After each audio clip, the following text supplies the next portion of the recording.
I'm gonna be doing 4.5 because some people told me this quiz was really hard. So, experiment. A student did an experiment where he wants to find the potential of an electrochemical cell made up of two standard half cells, zinc and copper. They give you the, what's it called? This is the reduction. Yeah, see, standard reduction potential. The way you can tell is because it gains the electrons and it becomes neutral and solid. So this is the reduction one. And what's it called? So see here, it's this one's negative and this one's positive. This is it's gonna be a bit hard to explain, but let me try. Okay, so if you look here in the reduction, it's negative, yeah. Now we both know that the anode is the more reactive one. How do we tell which one's more reactive and which one's more likely to get oxidized? Try getting the oxidized one. So look, flip the equation completely. Okay, so instead of 7n plus 2e minus 7n2 plus 2e minus gives you 7n zn, sorry, instead flip it. Zn gives you this. So when you flip it, it's kind of like heat change. This also flips, so it becomes positive 0.76. And then you do the same thing here. So instead of Cu combines with the two electrons to give you that, you flip it. So Cu gives you Cu2 plus those two electrons. So then this flips also, so it becomes negative 0.34. So which one here has a higher? So this is the reduction. I'm gonna write here red and I'm gonna write here ox. Which one has the higher oxidation potential? It's gonna be zinc. Because look, if you some teachers gave out a huge list. If you check the lowest number for the reduction, it's gonna be potassium. But you should memorize that potassium is the most is the strongest for oxidation. Is the strongest reducing agent. It's negative 2 point something. It's like the smallest number there. But that's because it's reduction. If you flip all of the numbers, it's gonna be the strongest oxidation. So this is the reduction potential. This is the oxidation potential. So which one's bigger between positive 0.76 and negative 0.34? Obviously positive 0.76. So that means this one's the one being oxidized. That means it's the anode. The E of the cell. Okay, so because we know this one's being oxidized, we have to flip it. Obviously both of them can't be reduced. One of them has to be oxidized. So we know this one's being reduced, so it stays the same. But because this one's being oxidized, we have to flip it, flip the sign, everything. So you want to cancel out this one, just completely ignore it. Because now we know it's being oxidized. Just flip it and flip the number. And that's what we did. So instead of it being zinc being reduced and being negative 0.76, it's gonna be positive, and it's gonna be oxidized, and it's gonna be positive 0.76. So here you have at the anode you have this happening, and at the cathode you have this happening. So to get the total voltage, you just add them up. So it's 0.76 plus 0.34. You get this. That's it. That's how you get E net. You have to add both of them up.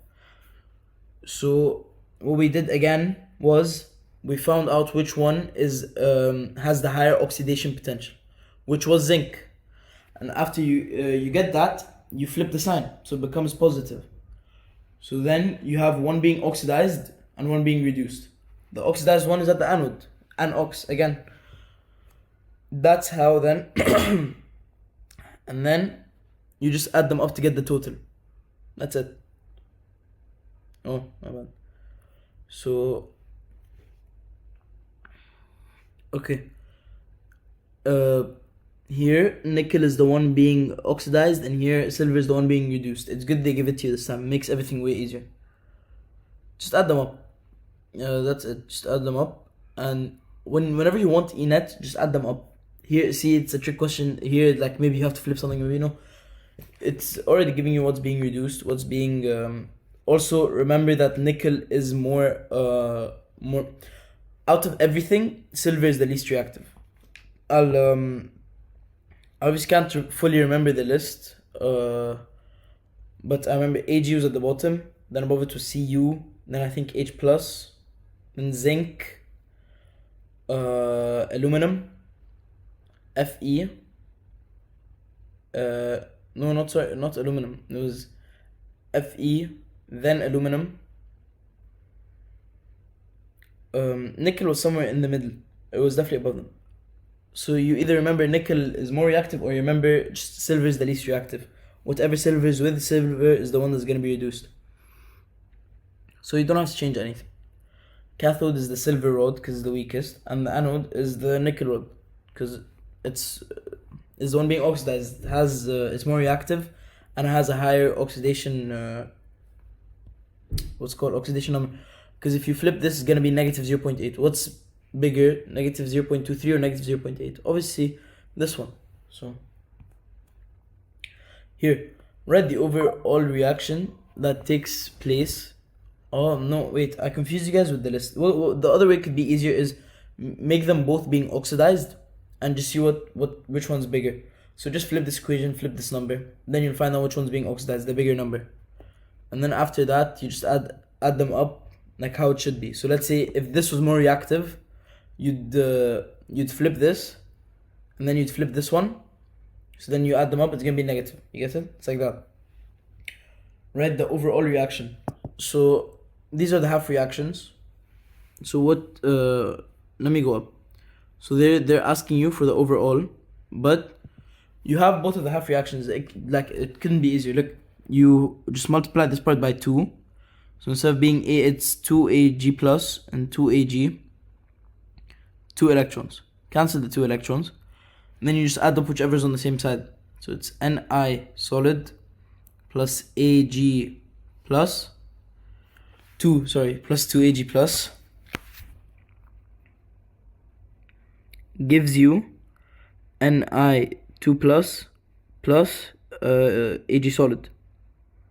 That's it. Also, any ion is aqueous automatically. Aqueous. That's it. See, 2Ag plus Ni solid gives you 2Ag plus Ni2 plus. The cathode gains, okay. So the number of moles gained, this is gained, is equal to the number of moles lost. So here the cathode gains 0.04. But what's called? Remember it's stoichiometry. So the cathode was silver. So if silver is 2, it's a 2-to-1 ratio. So if this gains 0.004, this gains x, just multiply just half it. That's it. Either stoichiometry, do it the long way, or just half it, like common sense. So if this is double this, and this should be half this. 0.002. So zinc lost. So I'll write here moles lost equal to 0.002. And then they're trying to find the mass. So remember, N equals M over M. They're trying to find this one. This is the mass of the thing. This is the molar mass. So look.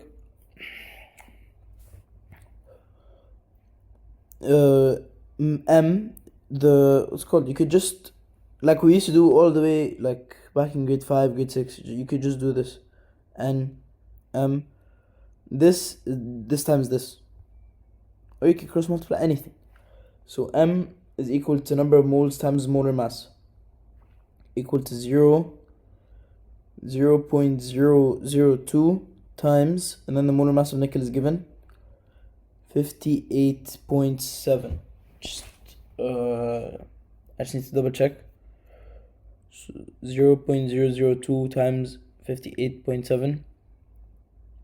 You get 0.01174, and they wanted two significant figures, so you round up, so it's just 0.012.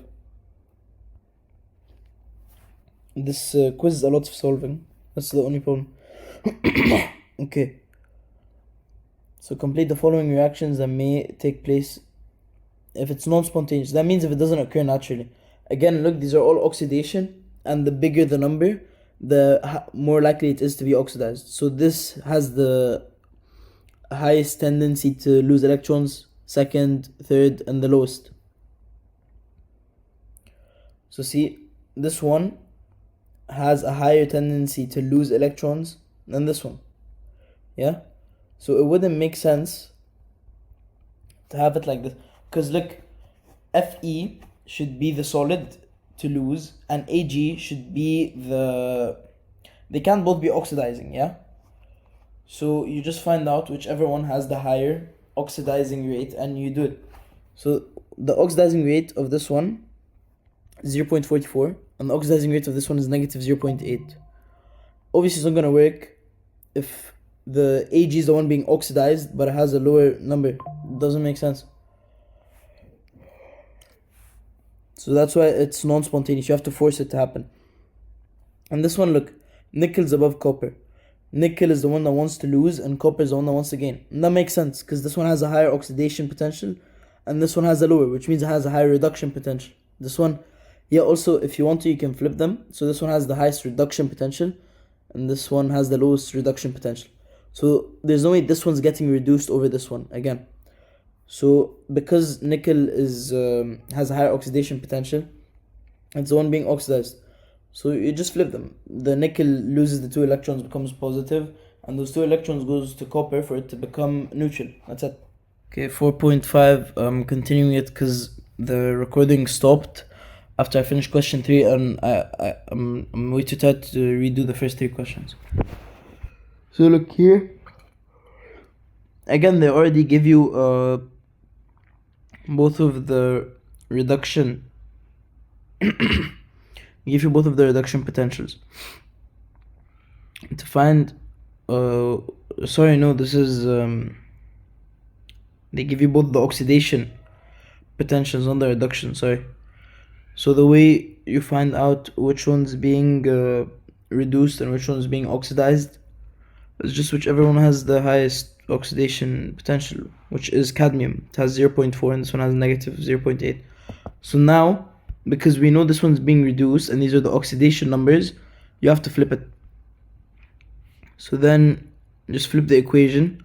So I'm gonna rewrite it here. So Ag plus E minus gives you Ag, and the E0 is gonna be positive 0.8 volts because we flipped it. So just ignore it for now, because this is for the oxidization. Obviously both of them can be oxidized. So these are our 2 equations. Okay, cadmium is the anode where the oxidation occurs and silver is the cathode where the reduction occurs. Write the Haber reaction at each of them. So for the oxidation, again, oil rig oxidation involves losing. Reduction involves gaining. You're losing your electrons when you're being oxidized. So here it lost the electrons and it became positive. And here reduction involves gaining, you're gaining an electron. See, because you had to flip it. Again, because these are both for the oxidation. Obviously both of them can be oxidized. So you have to flip this one for it to make sense. So then it's positive 0.8 instead of negative 0.8. Please remember to flip it. The outside circuit from the electrons. So again, this one isn't the anode the one releasing electrons. So obviously that's where the electrons are going to come from. And just remember the current goes opposite. And it's like last time. But it's called... Oh, I forgot to... It's a 2-to-1 ratio again because there's 2 electrons, so you multiply it. Look. I'm gonna solve the question up here. I'll write everything I need on a paper and then I'll write it on the screen.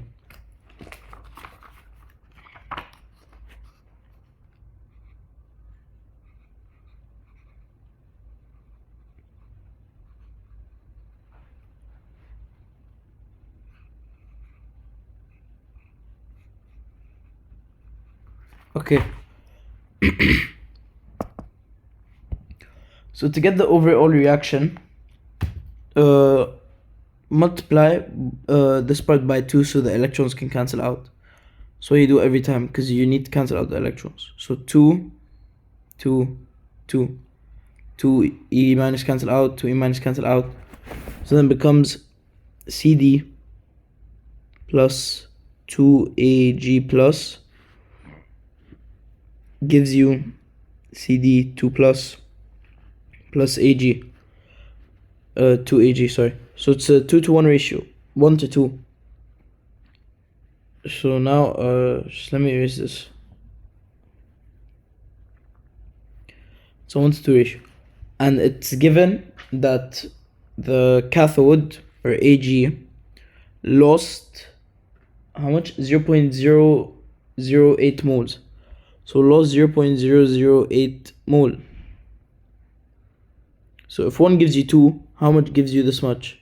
Cross multiply, get 2x equals to 0.008 mole. Divide both sides by 2. So you get cadmium lost 0.004, and it's given that the molar mass, so I'm gonna write here, M equals to 112.4. So now we have everything we need to find the mass. I'm gonna write this over here. N equals 0.004. How do you get? You just multiply both of these. So okay, 112.4 times 0.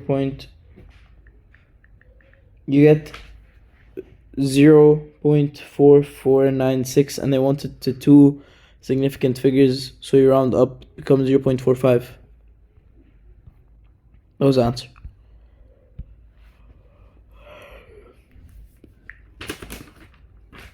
Here again, it's given to you, both of them as oxidization. So look here, which one has the higher? The way you can tell which potential, if it's reduction or oxidation, just look at it. Is it releasing electrons or is it using them? It's releasing them, so it's oxidization. And which one has the higher one? It is zinc. Zinc has the higher oxidation potential. So you do 0.8. You have to flip it now. Remember, exactly like last time. Forget this entire equation. Just flip it. So Ag plus E minus gives you Ag, and the E0 equals 0.8. Now they want the net. The net, you just add them up. They're both positive, so you just get this instantly. The outside circuit, current flows from the cathode to the anode. And we already know whichever one has the lower oxidization, the oxidization is here. So even if you can't get this, you should be able to get this. Whichever one has the lower oxidization is the one that's being the one that has the lower oxidization is the one that's being reduced, which is at the cathode, which is where the current goes from. The current goes from the cathode to the anode. The electrons go the opposite. Okay, which is at the cathode? Silver. Which gains weight? Silver. So this part's kind of common sense, which one gains weight, but you just have to think of it. So look, I'm not gonna draw everything, I'm just gonna draw these. So let's say this is the anode and this is the cathode. I'll draw like a little square for the rods. Okay, look. So this one, they start out as solid and then they turn into ions and electrons. So what happens to the solid? The solid here decreased. So I'll draw red for the amount that decreased. See, it decreased a bit. And we know that this part is the ions, and they gain electrons from here to become stable. And when they become stable, they attach to this, so it gains weight. Here I'm putting orange, it gains weight. See, that's how you know which one gains weight. It's always the cathode. This one's the exact same as the last two, just so it's zinc gives you zinc 2 plus 2 E minus, silver Ag plus plus E minus gives you AG. Multiply the whole thing by 2. Multiply the whole thing by 2, and E cancel out. So then I'm gonna write it. So zinc plus 2Ag plus gives you zinc 2 plus 2Ag solid. 1 to 2. So they give you the one when this electrode gains. See, they don't they don't specifically tell you the silver gains or the cathode gains. They say when the electrode gains weight. You already know it's the silver, so that means the silver is this one, because the cathode is the one that gains weight here. X, again, just half it like last time, but you don't do that every time, yeah? Just double check, because you might get it wrong. So it's half it, so 0.305. This is the number of moles. You times it by the molar mass to get the mass. That's it. So 0.1235 times 65, you get 0.0325. They want two significant figures, so you just round up.